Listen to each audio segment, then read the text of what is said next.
I'm listening to the locusts. I want to say they're singing to me. Probably not. But hey, I can make myself believe that. Good morning, y'all. It's Lippy with Gemini Homestead. Yes, I am not at the pond. I am in the garden. And I felt this was the best place to be for a topic that tends to intimidate many. And that's homesteading and the word sustainable. And what brings me to this topic and to sit down and fellowship with y'all is yesterday I did a sweet potato step-by-step illustration of how to preserve fresh sweet potatoes. As thousands of videos have been put out on canning sweet potatoes. But it was the reaction that I received that warranted for me to come out to my little garden and to sit down and talk to y'all. Because the comments that I received touched me profoundly. But it was an email that I received. And I didn't answer that email. I will when I post this video, because my answer in that email is going to be, here's the link, watch the video. Because I think this warrants a one-on-one conversation. Of course, I pray that this warrants me, thousands of you guys. But I'm really speaking to the one that emailed me. One day, Miss Lippy, I'm going to can like you do. I hope to have some land and build a homestead.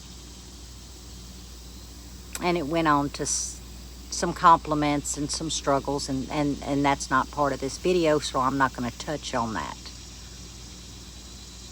But it hit me so damn hard. There is a misconception of homesteading and being sustainable. You see, and it's hot out here. I apologize for sweating, because this is going to be a really, really tough, let's get down and dirty with this topic, okay? With no offense to anyone. And I've said this many a times because I've walked in what I'm about to say. 300 plus acres, a dairy farm. We're talking about me. To 4 acres. To 1 acre. Back to 5 acres. I'm still the same person. I just don't have dairy cows. I just don't have horses running around. Chickens, hogs, goats. But my mindset is still the same. And the ones out there struggling set their goals. And I'm so proud you're setting your goals, honey. To one day have. But don't put off for tomorrow what you can do today. And what I mean by that is food preservation.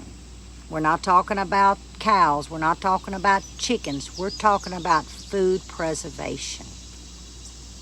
Start now. That video showed you I had 10 pounds of sweet potatoes. I didn't grow them. Most of you've seen my garden. It's buckets that a hailstorm and tornado took out their duct tape. But did I produce a lot? Yes, I did, on a very small area. Some of you may live in an HOA. You can maybe put some planters on a patio. Some of you may live in an apartment. But you still have your goal written down. You look at that every day. in order to achieve that goal is to change your lifestyle. You know, be frugal. Think about, do I need this or do I want this? If you've never built a shelf in a closet, build you a little shelf. See, being sustainable means that you are not doing resourcing out. You are working with what you have, the materials, the land, the food, things that you have that you can control to put up and to better yourself in this lifestyle that you're so trying to achieve. But food preservation. You can in an apartment. You have a stove. In a house, a quarter of an acre, no acre. Well, I don't have water available. All I got is city water. Boil it. Boil the mess out of it. You got to still water. I'm here to encourage you, darling. Do not look at what the neighbor has. Do not look at what other channels have. Don't look at what I have. You have it at your fingertips right now. Get that water bath canner out. Get that pressure canner out. Or save your money and go get them. Start teaching yourself. Give yourself these tools so when you meet that goal that you're trying to achieve, you will already have those tools. Don't sell yourself short just because you see someone, and I'm fixing to use some channels. There is a channel, Best Friends I Have. Best friends. They didn't get there overnight. This was years of work. It may be in your cards, it may not be in your cards. Don't compare yourself to them. Fruit orchards, potato fields, corn fields, cows, chickens, pigs. Don't do it. I've got a friend, lives in Chicago. Now we're talking small, tiny yards. But my friend also has health issues. Sometimes can be brutal on days. She has buckets. But you know what she does? She outsources. I outsource. I was gifted 172 ears of corn. Did I grow that corn? No. You don't have to grow that corn to be sustainable. You don't have to grow that corn to have a homestead mindset. No. Don't let intimidation make you feel less of. You are just as equal as all of us here. You're just doing it in a different way. Carrots. I couldn't grow a carrot to save my life till 2 years ago. I finally give up. Well, guess what I did? I learned how to grow carrots. Did I grow enough to put up for what we like? No, ma'am. I went to the store. One time I bought organic. It wasn't in my budget the next time. The next time I just bought a bag of carrots, came home, washed them, peeled them, preserved them. That's what I want to encourage you to do. So if you like potatoes, your family eats potatoes every day, go buy you about 20, 30, I don't care, 50 pounds potatoes. Get you a ball book, and you're going to be just as sustainable as I sitting here talking to you or any other channel. See, basically it's going back and bringing back what the foundation was. Okay, where did homesteading begin? Well, I can tell you, because before I was going to turn this camera on, I wanted to make sure that I had my dates right. Now, some of you may know the dates like the back of your hand. No, I've slept since then. But it was the act of 1862. So you see, it has been here many, many years ago, decades ago, centuries ago. But somewhere there was gaps, and many fell prey. Why? Because they had to get out and make a living. That made the homestead not be workable. We fast forward to the last, I would say, 6-7 years, it's coming back, and I'm so grateful that it is. But so many young ones are wanting to achieve this, but you think that you have to wait till you have your land, till you have your infrastructure, till you have your cows, your chickens.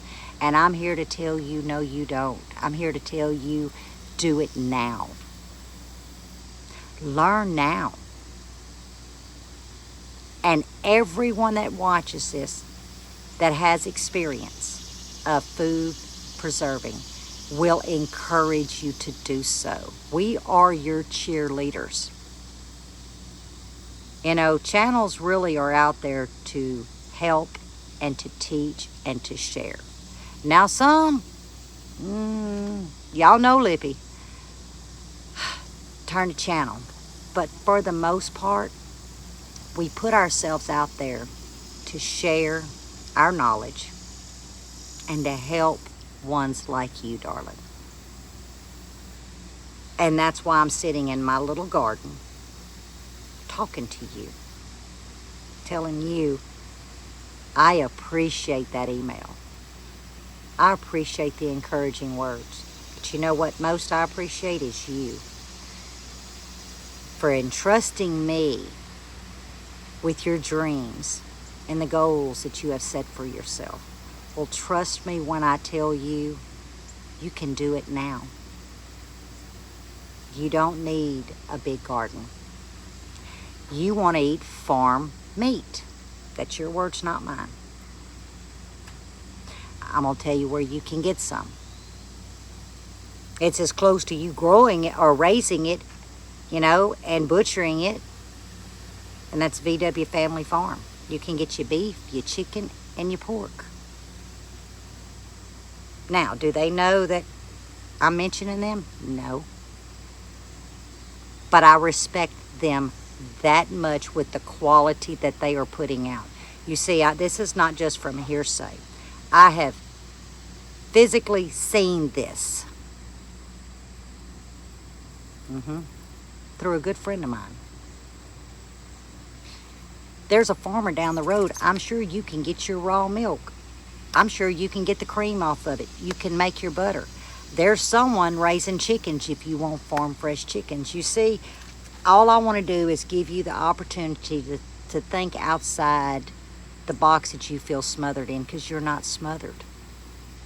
You're just where you're supposed to be right now. Right now. There's no failure in that. You only fail when you don't try. And I know you can do this. So you want to eat fresh chicken eggs. Look in your Facebook. I bet you'll find it. Go to a co-op. You may have to travel 10, 15 miles. But the point is, you will get that connection. You'll get that connection. So you put yourself around in your area with other homesteaders, other farmers, people that can barter with you or sell to you the things that you are looking to preserve or digest. And then the final comment. I don't know where to store all of this, so I just don't know what I'm doing. I'm going to tell on my mother-in-law. When her husband passed away 10 years ago, she moved to an apartment. She loves to can. Don't look under her bed. There couldn't be a dust bunny get underneath there if it wanted to. She puts her jars under the bed, in the flats. There again, build you a shelf. Lift your sofa up. Put some bricks under the legs or something. Cutesy-fy it. Put your jars under there. All I'm saying is, I know you can do this. And don't let anyone make you feel less than who you are, just because you don't have the land, just because you don't have a well, you don't have a cow, you don't have a chicken, but you got homesteading right here in the heart. You have a taste to be sustainable. That is the 2 keys right there to reaching your goal. Sure is. So, take it from me, honey. I hold my head high with my little blue bucket garden. I hold my head high when we traveled an hour and 15 minutes away and we purchased zucchini. We've got sweet potatoes. That's what started this conversation. Tomatoes. We outsourced. We purchased. Did I grow them? No. But did I preserve them? Yes, I did. And that's what really matters. You're worried about what is happening in this country, and you're worried about feeding your family in the future, but you cannot achieve the goal of buying a homestead. You can still feed your family. Food preservation. It's just that simple, darling. And I am an email away to guide you through it. And if I don't have the answers, I promise you, I will find the answers. So, I'm going to enjoy my little bitty garden. Y'all, look at this. Oh! This is little Peppers, compliments of MB Heritage Farm, who shared some seeds with me. They're all starting to turn. And I'm going to have me some pepper sauce. One little plant. But that one little plant's going to give us all we need for the year. Till next year. And I'm going to save some seeds. So. And if you like coffee and you feel you're at your wit's end, just go make you a pot. It's so good for the soul. But until next time, stay safe. God bless you all. And honey, I will be your cheerleader.